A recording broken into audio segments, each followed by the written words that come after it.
so Hertha's even roped our honorary knight into helping with this little venture. Now that I'm finally free to relax, it's time to start doing just that. Can't wait to see your skills in action. Give me something that goes well with casual conversation, but still packs a punch. Of course they don't clash.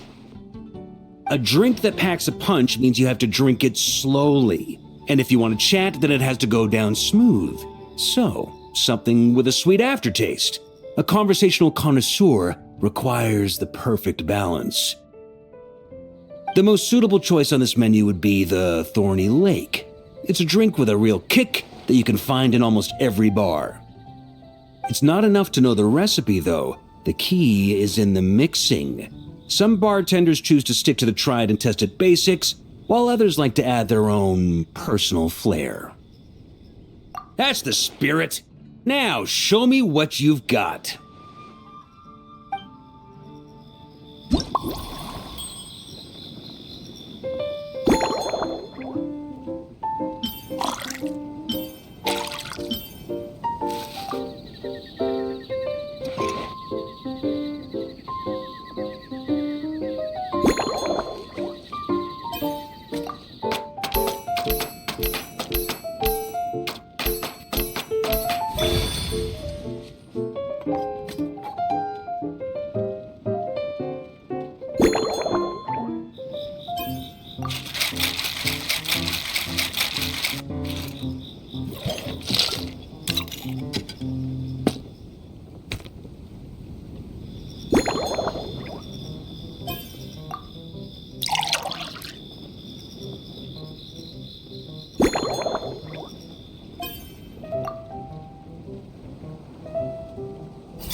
Grandmaster, I hereby present you with this Thorny Lake for your enjoyment and assessment. Well, the color and aroma are certainly on point, but as for the balance of flavors, I'll just have to taste it and find out.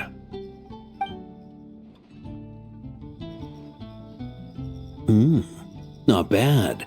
You haven't overdone or skimped on any single ingredient, though unfortunately, it's a little too, polite for my tastes.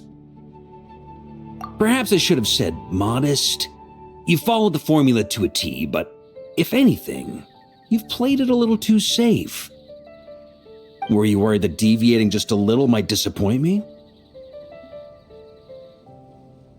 Hey, we fought side by side and dealt with things that even gods were loath to meddle with. Ours is a friendship forged in the margins between life and death. That said, if you ask me, you can ditch the nerves and work your mixologist magic.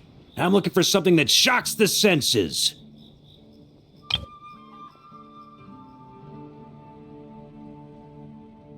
Mull it over. There's no rush. We can chat while you think. Who knows? You might just find some inspiration to mix in with your magic.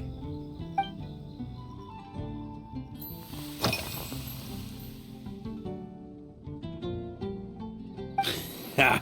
I like your style. Speaking of this garden, it brings back memories of something that happened many years ago.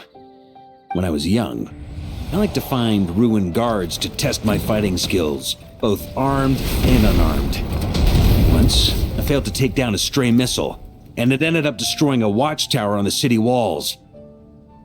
As punishment, I had to run 50 laps around the city, repair the watchtower, and help rebuild the shattered walls in this garden.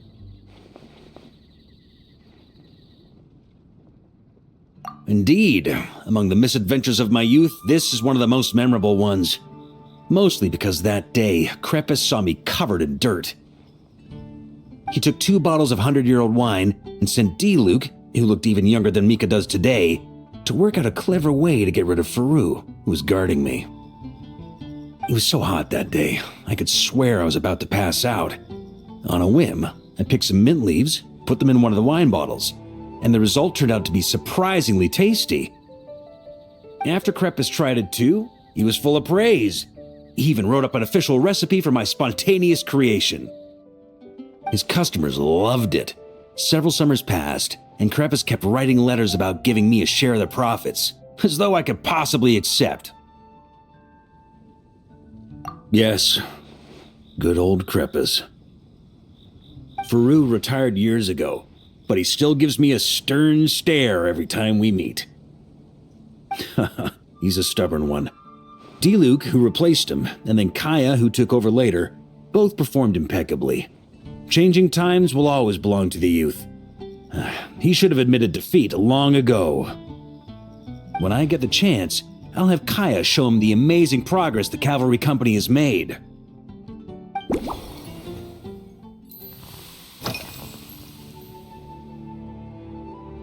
Well, let me think. I guess you could say it lacks impact. Even when following the same recipe, the techniques used to mix different ingredients can affect the taste.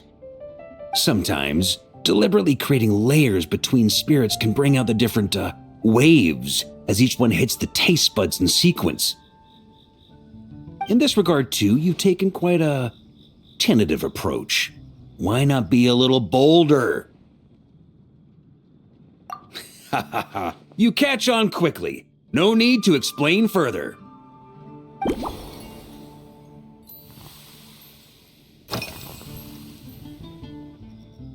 Pretty awesome, huh? It's like a hammerhead that you can fill with wine when you're not using it to pound in nails. It was a gift. Hoffman came up with the idea, Charles supplied the design, Wagner helped cast it, and about 10 or so knights chipped in to pay for the materials. They've been waiting to have a good drink with me, and this is my crucial weapon to aid me in a fair duel with them all. I'm the Grand Master, after all. I've been drinking a lot longer than them. I've practiced more assiduously, and I have a bit more meat to absorb the blows. So it's only fair to my subordinates that I drink a teensy bit more per round. Wouldn't you agree? Of course, some of them have been training as long as I have, and those ones won't be getting any special treatment. Take Hazelnut 3 and Hazelnut 5, for example. Both were skilled warriors who helped me deal with Eric back in the day. Nowadays, I have them helping Jean with miscellaneous duties. At today's after-work cooldown, they insisted on trying to keep pace. In the end, they lost our game of darts and ended up passed out on the floor. I've already told Jean that I won't be approving their leave request for tomorrow, no matter what.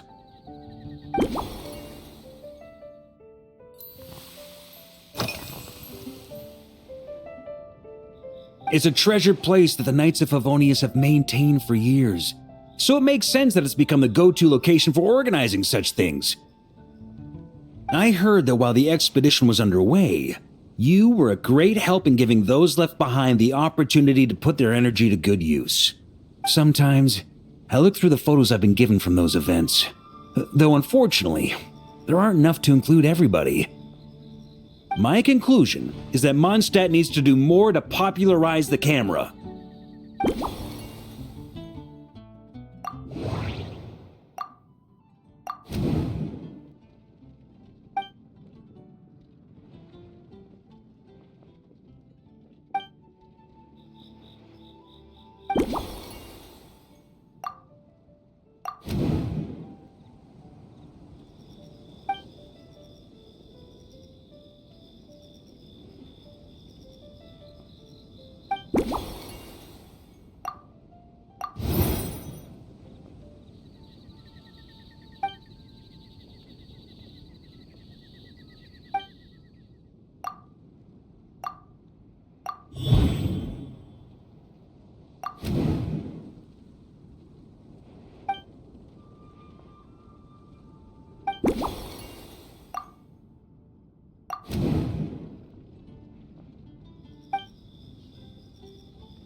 If I were in charge of organizing events, well, I suppose everyone would revolve around fine wine, or at the very least, there would be some sort of tasting involved.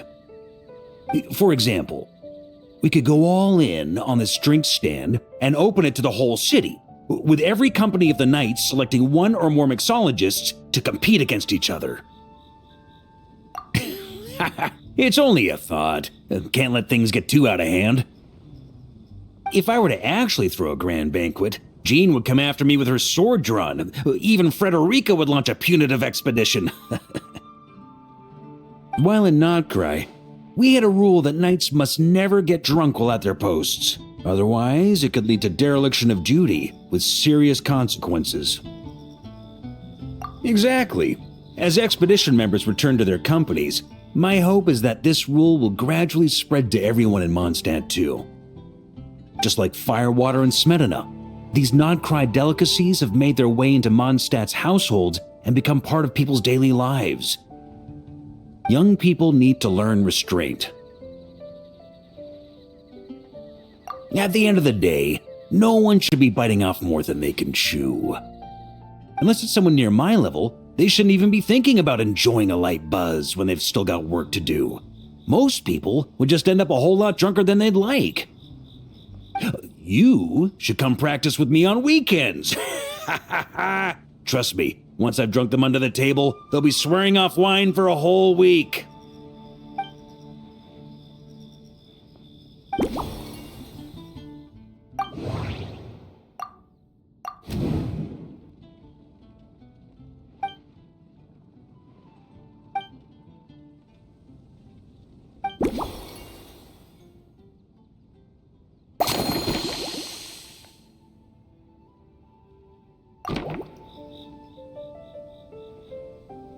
Huh? Oh, feel free. Whatever you're about to do, I've got a feeling I've hit the jackpot.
Here you go, Grandmaster. A cocktail just for you.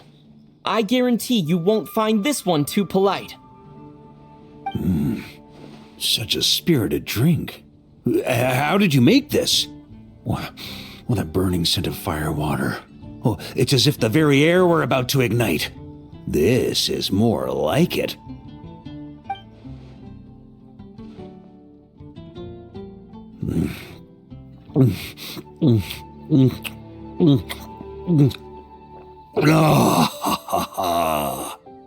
Perfection. It's clear that once you let go of your inhibitions, your talents really shine through.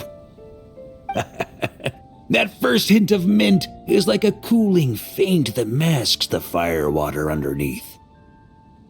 By the time the sweetness dissipates, the firewater has already slipped in behind your guard, ready to deliver a powerful strike of intense flavor. Oh, it's exactly the impact I was hoping for. That's the most ingenious part. Firewater's greatest flaw is a lack of aftertaste, but the Smedina perfectly maintains the flavor at the peak of its intensity. It's hard to imagine something this good was created by a mixologist who doesn't even drink firewater. I think it has the potential to become a firm favorite in Mondstadt and Nodcry. Iron Wolf. Oh, perfect. It's elegant, yet wild. Only you could come up with such a fitting name. Oh, I have an idea. Why don't we name our Knights of Favonius' drink stand after you? Let's call it the Honorary Knights Cocktail Shack.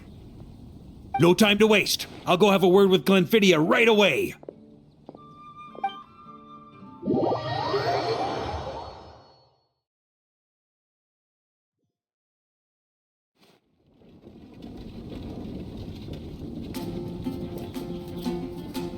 Hey there, traveler!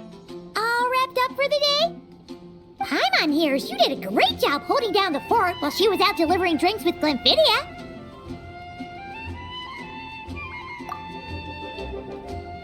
Whatever the reason, the Honorary Knight is clearly one of the most talented mixologists in Mondstadt. Considering how short a time he's been doing this, I believe that someday he has the potential to give the legendary bartender at the Cat's Tail a run for her money. I fully support your decision, Grandmaster. The Honorary Knight has really put in the hard yards. The drink stand will remain open for a little while longer to provide a proper welcome to our returning expedition members. Then, once we locate suitable premises, we also plan to look at operating a permanent service. Hooray! Everyone in the Knights of Favonius will get to drink all the delicious cocktails they like! Nothing short of what I'd expect from a true disciple of Hertha. You've really considered this thoroughly, Glenfiddich. Also, if I may, Honorary Knight, regarding the special cocktails you've developed, would you mind leaving the recipes with us? We'd like to add them to the official menu. Paimon feels like there's something you still want to say. Let Paimon have a guess. Based on your personality, you probably want to introduce the origin of each different cocktail. That way, customers will know who inspired you to create these amazing drinks. No problem at all. If you need, I can even have someone draft the paperwork on your behalf to secure you the rights to these new recipes. I hope when we recruit some new bartenders, they'll be able to learn from your incredible skills. Even if they can't quite match your work, if they could be 2/3 as good, that would still make them industry leaders.